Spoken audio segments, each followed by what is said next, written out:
300 people heard the engagement announced. Only one of them knew it was a lie before the words finished leaving the Duke's mouth. The ballroom at Ashworth House had been built for exactly this kind of evening. 200 years of dukes had stood on that small raised dais at the far end of the room and made announcements that rearranged the social order of England. And tonight, Julian Vance was about to do the same thing his father had done and his grandfather before that. He was going to stand in front of the entire ton and announce his engagement to Lady Cordelia Wren, daughter of the Earl of Pemberton, and everyone in the room would understand exactly what it meant. The Vance line was secure. The Pemberton fortune was now tied to Ashworth. Two old families had solved each other's problems in the most efficient way the aristocracy knew how to solve anything, by combining them. Julian stood on the dais in a black coat that had been fitted 3 times because his tailor insisted the first 2 attempts made him look, in the man's exact words, insufficiently triumphant. Julian had not felt triumphant once in the 4 months since his mother had sat him down and explained, with the patient cruelty of a woman who loved her son and had run out of other options, that the estate's debts had reached a point where there were only 2 paths left: sell off half of Ashworth's tenant farms, which would devastate 400 families who had worked that land for generations, or marry money. Lady Cordelia Wren was 22, perfectly pleasant and entirely uninterested in Julian as a person. She had told him this herself, in the dry, practical tone of a woman who had clearly had this exact conversation with other men her father had selected. "I don't expect affection, Your Grace," she had said, over tea 3 weeks ago, in a tone that suggested she found the entire concept faintly exhausting. "I expect a townhouse in London, a reasonable allowance, and the freedom to live my own life once an heir is secured. If you can offer me that, I see no reason we cannot manage perfectly well." Julian had agreed. What else was there to do? The tenant farms needed saving. His mother needed the security. The Pemberton fortune would do both. And Cordelia's terms were, if he was honest, more generous than he had any right to expect. So here he was, standing on a dais, about to say the words that would save 400 families and end any possibility of the life he had once imagined for himself, back when he was 23 and stupid and in love with a woman his family would never have accepted in 1,000 years. He had not let himself think about Meg Calder in 11 months. He was good at this. He had a great deal of practice. "My friends," Julian said, and the room settled into the particular hush that 200 people produce when they want to be seen listening. "Thank you for joining us this evening. I have an announcement that I believe will be of interest to many of you." Cordelia stood beside him, composed, lovely in pale blue silk, her hand resting lightly on his arm in the position her mother had clearly rehearsed with her. "It is my honor," Julian continued, "to announce my engagement to Lady Cordelia Wren." The applause began immediately, the warm rolling sound of an audience that had been expecting exactly this and was pleased to have its expectations confirmed. Someone called out a congratulation. A footman near the side door began moving towards the cellar, presumably to fetch the champagne that had been chilling since that afternoon. That was when the doors at the far end of the ballroom opened. They did not open quietly.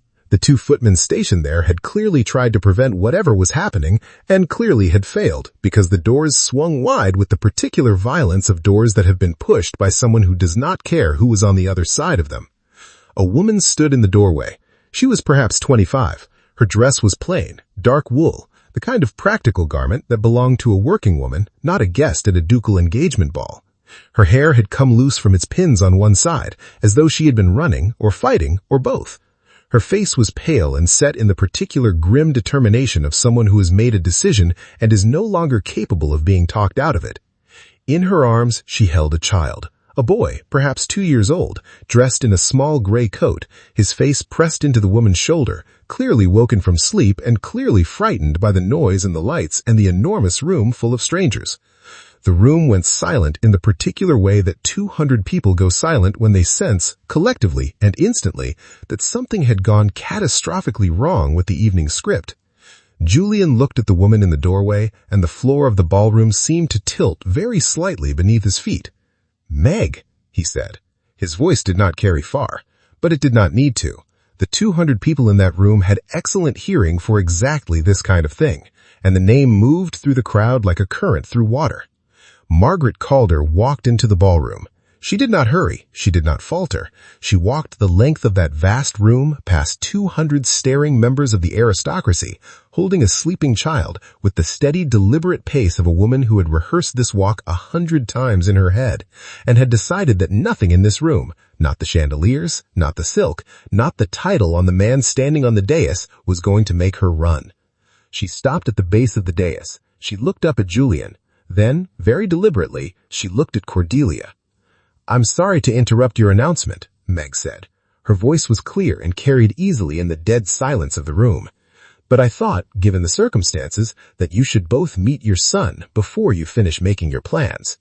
The child stirred in her arms. He lifted his head, blinking against the light, and looked around the enormous, glittering room with the bewildered curiosity of a small boy who has just woken up somewhere very strange.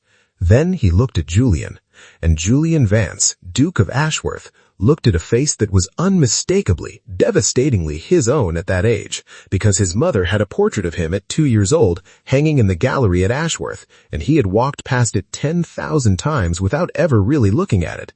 And he was looking at it now, alive, in a child's face, in front of 300 witnesses. If you have ever had a moment where the entire room you were standing in seemed to change shape around you, where everything you thought you understood about your own life suddenly required a complete and immediate revision, stay with this story, because what happens next determines everything. Here's the truth about scandal in a closed social world. The people experiencing it are almost always the last to fully understand it. For 11 months, certain people in certain drawing rooms had been quietly aware that Julian Vance had spent the spring before his father's death in a particular kind of trouble, not the ordinary trouble of a young aristocrat, the other kind, the kind that involved a woman who was not of his class, a relationship that had gone considerably further than anyone's family would have sanctioned, and an ending that had been, by all accounts, abrupt. Lady Pemberton, Cordelia's mother, had heard a version of this story 8 months ago from her own dressmaker, who had heard it from a lady's maid who had heard it from someone in the Ashworth household before the staff turnover that followed the old Duke's death.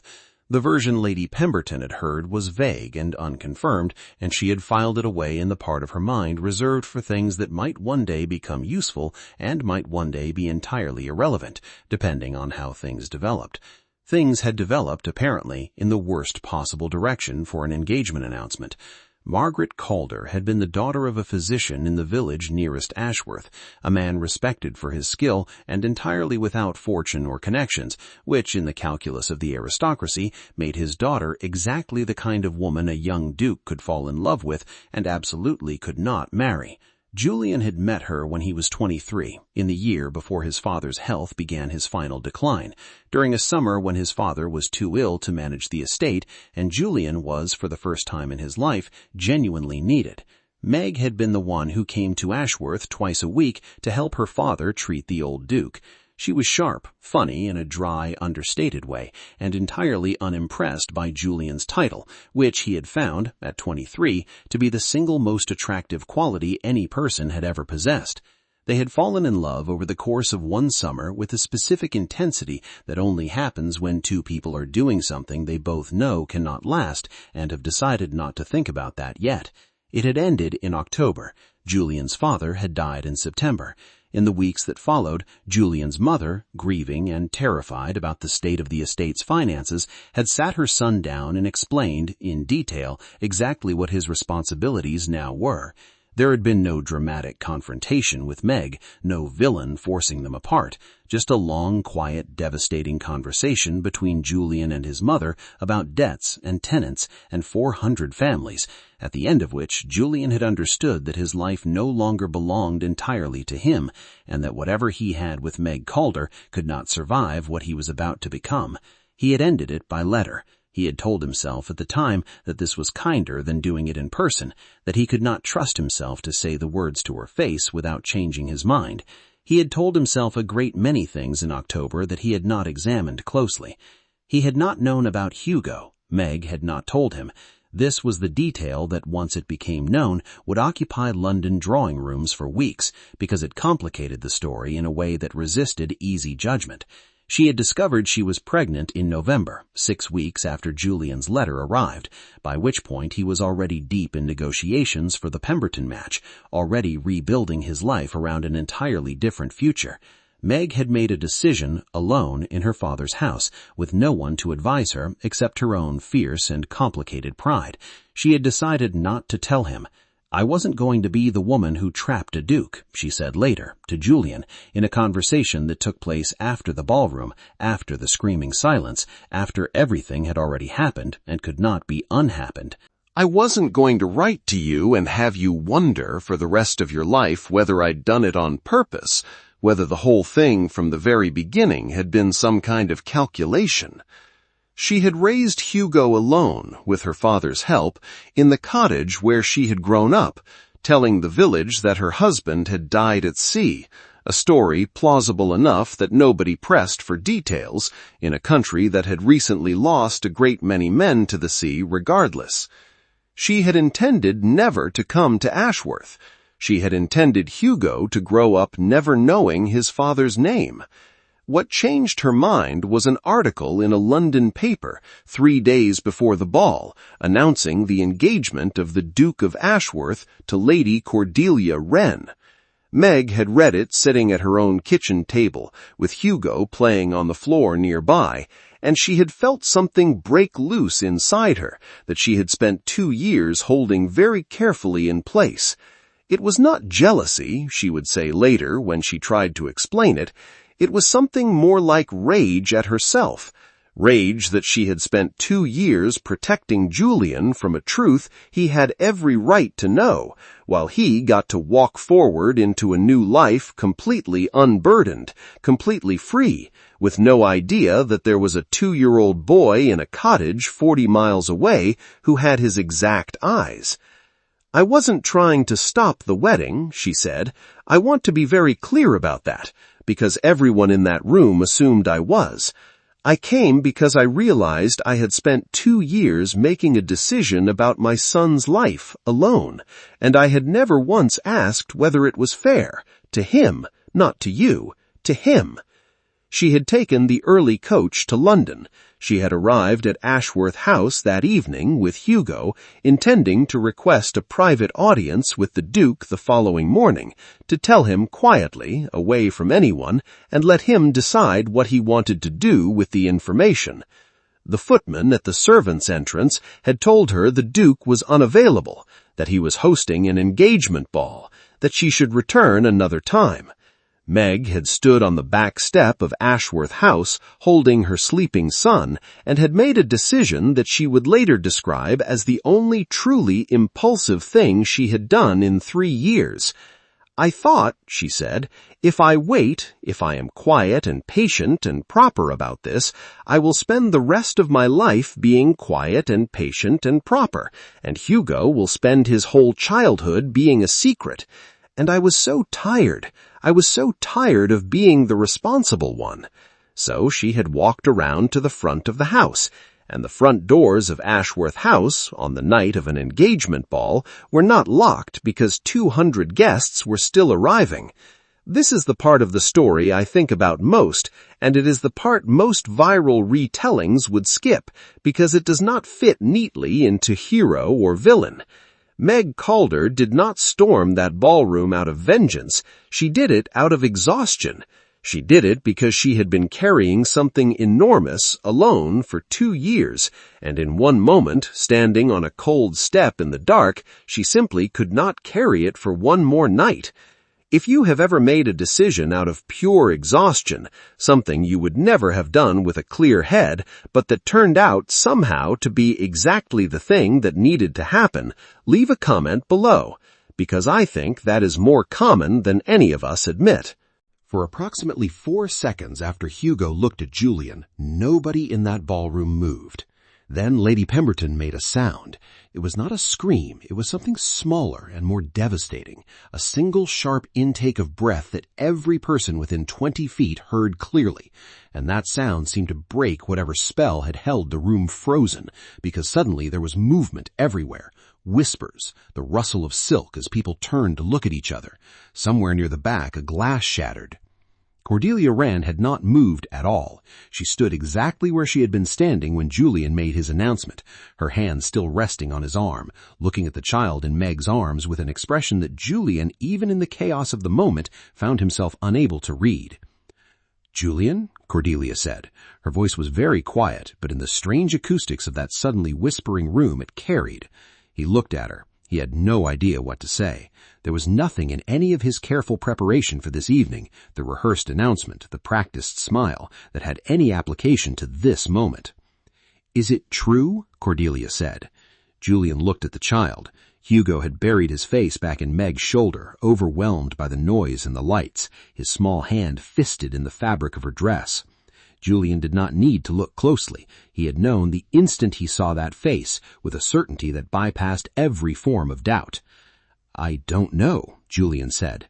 It was, he would reflect later, possibly the most honest sentence he had said in 11 months. "I don't know anything except that I need to find out. Now. Tonight." "You don't need to find out," Lady Pemberton said, stepping forward with the particular fury of a mother whose daughter has just been publicly humiliated in front of everyone she's ever wanted to impress. "Look at the child. Everyone in this room can see it. Cordelia, we are leaving." "Mother," Cordelia said. "This is over," Lady Pemberton said. "This entire arrangement is over. I will not have my daughter associated with a scandal of this magnitude. The Earl will hear of this within the hour." "Mother," Cordelia said again, more sharply this time, and something in her voice made both her mother and Julian stop and look at her. Cordelia stepped away from Julian. She walked down off the dais toward Meg, with the same composed, deliberate pace Meg herself had used to cross the room minutes earlier. She stopped a few feet away and looked at Hugo, who had peeked out from Meg's shoulder again, curious now about this new person approaching. "What's his name?" Cordelia said.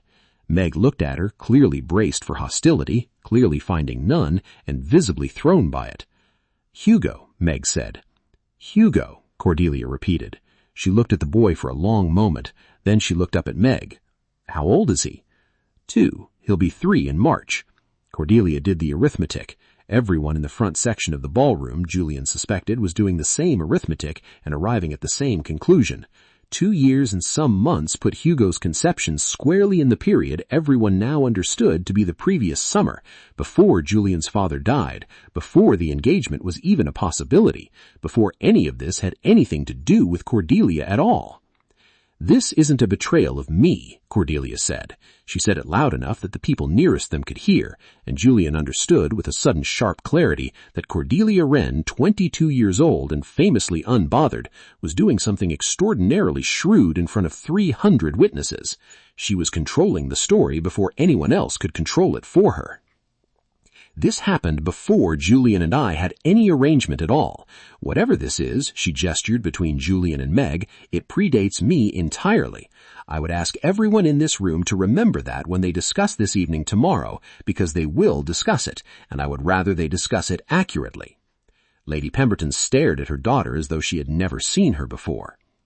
"Mother," Cordelia said, turning to her, and her voice dropped, became something more private, though still audible to Julian and to Meg standing close. I told you weeks ago, I have no particular feelings about this match beyond the practical ones. If it ends tonight, it ends tonight, and I will be perfectly fine. But I am not going to stand here and let this become a story about how I was wronged, when the truth is considerably more complicated and considerably less about me." She glanced at Hugo. "There is a child involved. Whatever happens, that should matter more than my engagement announcement." It was, Julian thought, the single most generous thing anyone had said all evening, and it came from the one person in the room who had every right to be furious. "I think," Cordelia said, turning back to Julian, "you and Miss Calder need to have a conversation that does not involve 300 people. I would suggest the library. I will deal with—" She gestured vaguely at the ballroom, at the whispering, shifting crowd, at her mother's barely contained fury. "I will deal with all of this." Julian looked at her. "Cordelia, go. Honestly, Julian, go. I am about to have the most interesting evening of my entire life regardless of what you do next, and I find I would rather manage it myself." Julian came down off the dais. He stood in front of Meg, close enough now to see that her hands, holding Hugo, were shaking very slightly, the only sign of the composure costing her anything at all. "Please," he said quietly, "the library, just us and him." Meg looked at him for a long moment. 2 years of careful, exhausted decision sat behind her eyes, and Julian understood that whatever happened next, he had a great deal of trust to rebuild, and that none of it would happen tonight, and possibly not for a very long time. "All right," Meg said. They walked together toward the side door, away from the ballroom, away from the whispers and the shattered glass and the slowly reorganizing social order of the evening. Behind them, Julian heard Cordelia's voice, clear and steady, beginning to address the room, something about a small family matter and the champagne being served regardless, and he found himself, in the middle of the worst evening of his life, deeply and permanently grateful to a woman he was about to marry for reasons that had nothing to do with affection. If you've ever watched someone handle a moment of public humiliation with more grace than anyone had a right to expect, drop a like for them, because Cordelia Wren did not get a love story in this one, but she deserved one, and I think that matters too. Pause for a second on Cordelia here. Everyone in that ballroom expected her to fall apart, and instead she controlled the narrative before anyone else could. If you think she was the real MVP of this story, let us know in the comments. The library at Ashworth House smelled of leather and old paper and the cold ash of a fire that had not been lit that evening because nobody had expected the room to be used. Julian lit the lamps himself, his hands not quite steady, while Meg stood near the door with Hugo, who had fallen back asleep against her shoulder despite everything, the way very young children sometimes do in the middle of chaos, simply running out of capacity to stay awake through it. "Sit down," Julian said. "Please." Meg sat, carefully, in one of the deep leather chairs near the unlit fire, arranging Hugo against her so he could continue sleeping. Julian sat across from her. For a long moment, neither of them spoke. "I need to see him properly," Julian said, "if that's all right. I'm not going to wake him, Meg nodded. She shifted Hugo slightly so the lamplight fell across his sleeping face. Julian looked at his son for a long time. He had spent 11 months building a careful architecture around the part of himself that had loved Meg Calder. He had not destroyed those feelings. He had simply built walls around them, room by room, until the whole structure was sealed off, and he could walk past it every day without looking inside. He had told himself this was maturity, responsibility, the thing a duke had to do. Looking at Hugo's face, every wall he had built came down at once, and what was underneath was not just love for a woman he had lost. It was something he had never had to feel before, something enormous and terrifying and immediate, a kind of love that arrived fully formed in the space of a single look for a person he had never met, who happened to share his blood and his eyes, and apparently the small furrow between his eyebrows that Julian's own mother always said he had since birth. "He has my mother's frown," Julian said. His voice was not steady at all now. "I noticed that the first time I saw a portrait of you," Meg said quietly, "when I came to treat your father. There's a painting in the gallery, you at about 4. I used to think when Hugo was tiny that I was imagining it, that I wanted to see it because it would make things easier somehow. Then he got older and it was just—" She stopped. "It was just true. There was no point pretending otherwise, even to myself." "Why didn't you tell me?" Julian said. It was not an accusation. He needed it not to be an accusation, and he could hear himself working to keep it that way. "Because by the time I knew, you'd already made your choice," Meg said. "And I don't mean that unkindly, Julian. I genuinely don't. You had 400 families depending on you, and a mother who needed you to save the estate, and you made the choice any responsible person in your position would have made. I read about it in your letter, and I understood it, even while it broke my heart. And then 6 weeks later, I found out I was pregnant, and I had this terrible thought." She looked down at Hugo. "I thought, if I tell him now, he will feel obligated. He will try to do right by us because that is who he is, and it will destroy everything he just sacrificed everything else to protect. And I would spend the rest of my life knowing that I was the reason." "Meg," she continued, "so I decided not to tell you. And I want to be honest, because honesty is the only thing that matters now. It wasn't entirely selfless. Some of it was pride. I did not want to be the woman who got pregnant by a duke and then showed up asking for help. I wanted to manage it myself. And I did. For 2 years, I managed it myself. And Hugo has had a good life, Julian. I want you to know that. He's happy. He's loved. He has never wanted for anything that mattered. Except a father, Julian said. The words sat in the room for a long moment. Except that, Meg agreed quietly. Yes. Julian looked at his son's sleeping face. He thought about the 11 months he had spent building a life that did not include this. He thought about Cordelia, downstairs, managing the wreckage of an evening with more grace than he had any right to expect from her. He thought about his mother, who would need to be told, and the tenant farms, which still needed saving, and the entire careful architecture of obligations he had built his life around, all of which now had to make room for something nobody had accounted for. I'm not going to pretend I know exactly what happens now. I don't. The estate situation hasn't changed. The debts are real. The tenant farms are real. None of that has gone away just because, he gestured helplessly at Hugo, just because everything else has changed. I know. I'm not asking you to fix anything tonight. I told you I didn't come here to stop a wedding or to ask for money or to upend your life. I came because I was tired of carrying a secret that wasn't only mine to carry. What you do with that information is genuinely up to you. What I do, Julian said slowly, is be his father. Whatever else happens, with the estate, with Cordelia, with any of it, that part isn't a negotiation, Meg. That part I already know. Meg looked at him. Something in her face, held very carefully composed all evening, shifted slightly. I'm not saying this to... Julian stopped, started again. I need you to understand that what I'm about to say isn't about reclaiming something, or undoing the last 11 months, or pretending none of it happened. It happened. I made choices. You made choices. We were both trying to do the right thing, and it cost us both enormously. He leaned forward. But I am not going to spend the rest of my life 200 miles from my son, sending money and letters and pretending that's enough. I won't do it. Whatever it takes, whatever it costs, whatever my mother says or society says or anyone says, I am going to be part of his life, every day of it, if you'll let me.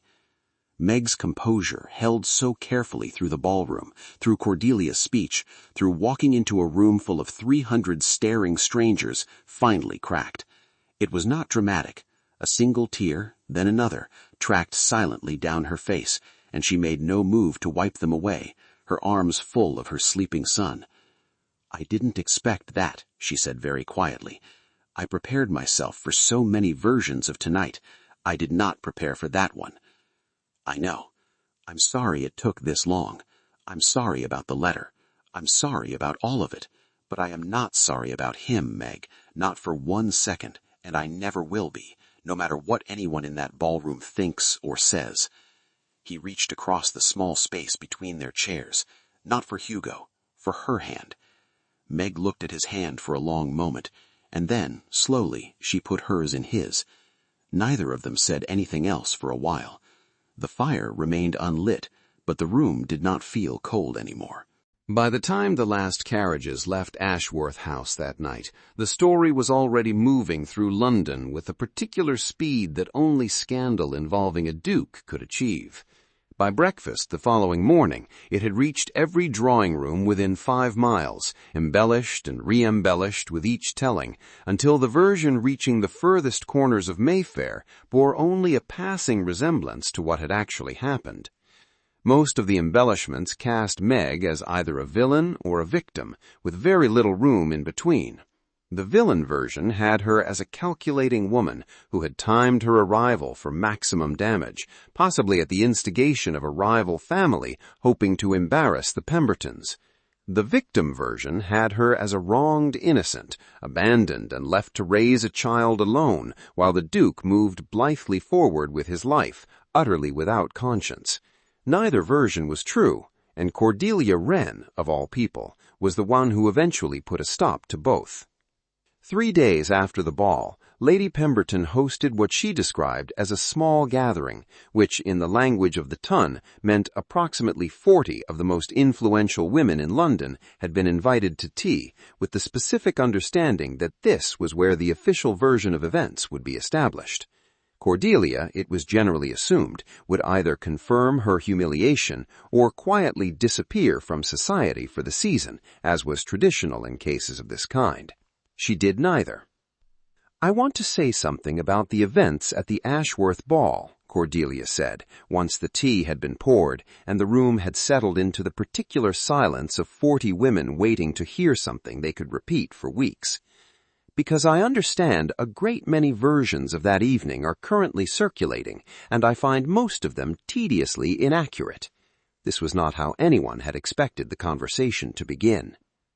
"The truth," Cordelia continued, "is considerably less dramatic than anyone seems to want it to be. The Duke of Ashworth had a relationship before our engagement was even a possibility that resulted in a child. He did not know about the child until that evening. The mother of that child did not come to that ball to humiliate anyone. She came because she had spent 2 years making an enormously difficult decision alone, and she had reached the point where she could not continue carrying it by herself. I find that, on reflection, considerably more sympathetic than scandalous." A woman near the back, whom Cordelia did not bother to identify, made a small sound of disagreement. "I am aware," Cordelia said, "that the conventional response to a story like this is to declare the woman ruined and the man's reputation merely dented. I have decided I am not interested in the conventional response. The child exists. He is a real person, 2 years old, who through no fault of his own has been born into a situation that society will spend his entire childhood judging him for, unless people in rooms like this one decide not to." She looked around at the assembled women, many of whom Cordelia knew perfectly well had their own complicated histories tucked away behind respectable marriages. "I would ask everyone here to consider that the next time they feel the urge to repeat this story with extra cruelty attached. It costs you nothing to be kind about it. It costs the child a great deal if you're not."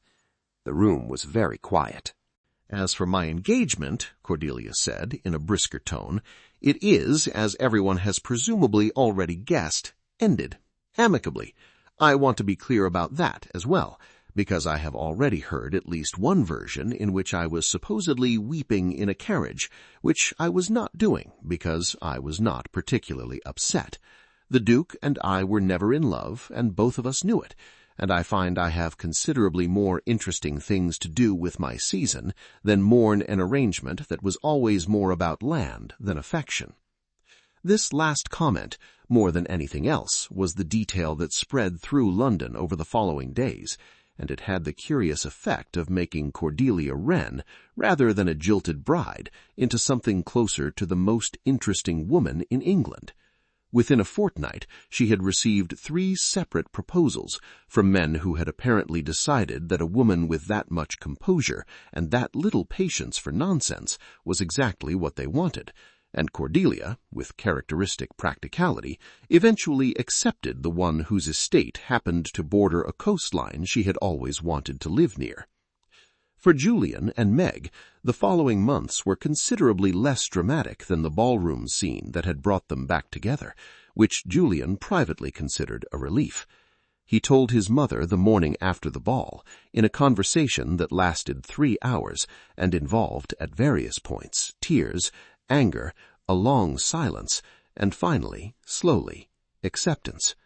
The Dowager Duchess of Ashworth was many things, but she was not a woman who failed to recognize her own grandson when she saw him, and by the end of that week she had insisted on having Hugo's portrait painted for the gallery, in the same spot, she specified, where Julian's own portrait at that age hung.